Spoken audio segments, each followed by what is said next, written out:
L'archipel de l'enseignement catholique de Douvres, à l'origine, est représenté par plusieurs congrégations qui se partageaient le gâteau de l'enseignement catholique sur la place de Douvres. Et il y avait dans cet archipel deux lycées, le lycée Notre-Dame de Fidélité et le lycée Notre-Dame de Nazareth, qui se côtoyaient à 15 mètres de distance et qui ne travaillaient pas ensemble pour des raisons historiques et les congrégations gardant leur précaré. Il nous est apparu il y a une quinzaine d'années nécessaire d'essayer de parler, de discuter, d'échanger entre les congrégations. Et une première rencontre a eu lieu à l'URSEC de l'époque, qui a permis de dégager une volonté d'avancer dans la recherche d'un dénominateur commun. Progressivement, donc, nous avons travaillé ensemble et à l'occasion du départ à la retraite des deux chefs d'établissement qui partaient à la même année, nous avons décidé ensemble de recruter un seul et même chef d'établissement. C'était il y a 5 ans et le premier chef d'établissement est arrivé dans ce contexte-là. Très rapidement, il nous est apparu parallèlement la nécessité de regrouper les OGEC.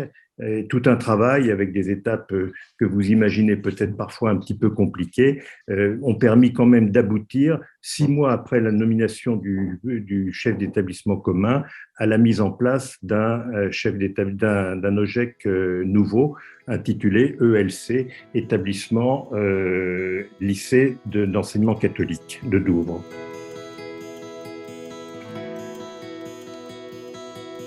En 2020, on s'est très vite vu avec Bruno et il nous est apparu à tous les deux qu'il était nécessaire qu'on franchisse une étape supplémentaire, à savoir que la question du charisme et en particulier la question de la gouvernance au nom de ces charismes, on soit capable de la porter ensemble.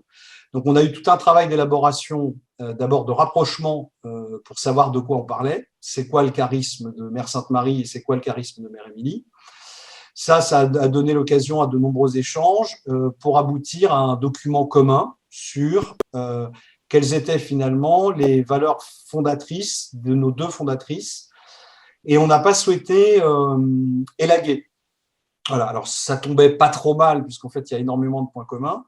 Mais on a bien un texte aujourd'hui de référence qui reprend à la fois les documents de l'Alliance, c'est-à-dire ce qui appartient à Notre-Dame de Fidélité, et ce que nous on appelle le texte de référence à la tutelle de la Sainte Famille.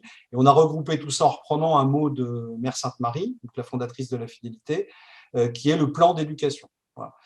La deuxième étape, c'était de faire valider ça par les conseils généraux des deux congrégations. Donc, on a proposé une charte de gouvernance qui est en cours de validation, ça ne devrait pas tarder, de manière à ce que chaque tutelle se sente responsable de l'autre tutelle, responsable de l'autre charisme, et que effectivement, pour qu'on puisse travailler dans de bonnes conditions, il y a une volonté de porter les deux charismes conjointement.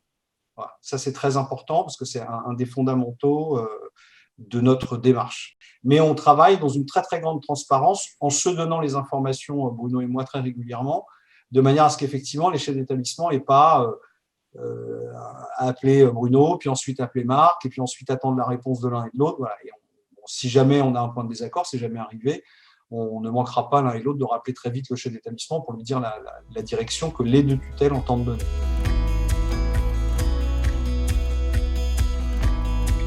Sur la façon dont nous, on envisage les choses ensemble, l'idée, c'est la richesse de chaque fondation est d'avoir un charisme particulier et on ne voulait surtout pas, ni nos mères supérieures, ni nous deux en tant que délégués de tutelle, que la co-tutelle qu'on allait monter amène à un affadissement de ces spiritualités particulières. Oui, bien évidemment, je partage cet avis parce que je pense que c'est au contraire un renouveau et une nouvelle dynamique qui est créée à la fois dans les deux congrégations, dans les deux tutelles, parce que ça remet en cause, ça remet pas en cause, mais ça oblige à revenir aux fondamentaux et à les réinterroger.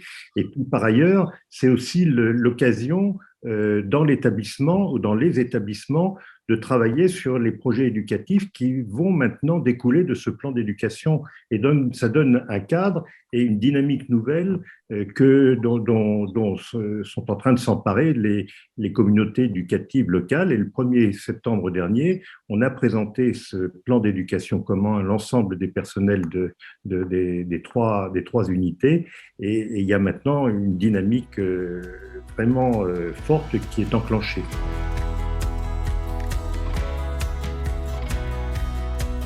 La responsabilité de notre charisme, comme nos deux congrégations sont fort jeunes et fort nombreuses, 3 petits points, il est apparu à Bruno et à moi comme absolument essentiel qu'il n'y ait pas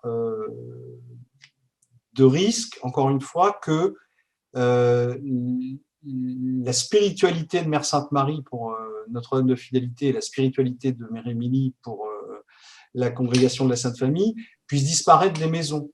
En fait, pour compléter ce que vient de dire Bruno, les lettres d'émission des chefs d'établissement sont écrites. On a vraiment reconstruit tout autour de cette idée que on était plus riche de 2 spiritualités qui pouvaient travailler ensemble que de chacune des nôtres, alors qui sont tout à fait intéressantes, mais qui, encore une fois, mises ensemble dans ce lieu-là, produisent encore une fois des fruits tout à fait intéressants. Alors, on est au début de l'aventure de tout ça, mais enfin, nous, on a pu déjà voir le 1er septembre, effectivement, des choses très étonnantes. Par exemple, les chefs d'établissement nous ont dit c'est la première fois qu'on se retrouve tous ensemble.